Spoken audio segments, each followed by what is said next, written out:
আমি একটি ডিপিএস করেছি, ইহার যে লাভের অংশ পাবো তার অংশ আমি ব্যবহার না করে যদি গরিব দুঃখীকে দিয়ে দেই তাহলে সেটা জায়েজ হবে কিনা? ডিপিএস আপনি করেছেন, সুদভিত্তিক ডিপিএস করা হারাম, এটা আপনি করবেন না। এবং সুদভিত্তিক কোনো লোন, কোনো স্কিমে টাকা রাখা, সেখান থেকে সুদ নেওয়া আপনার জন্য হারাম।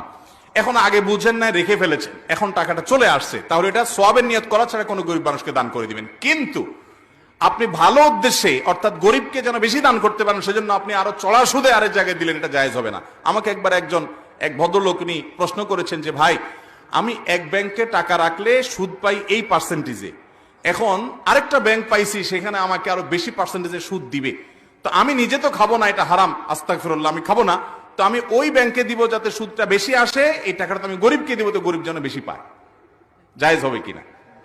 তো আমি ওনাকে বললাম, ভাই, সুদের লেনদেন করাটাই গুনাহ, হারাম।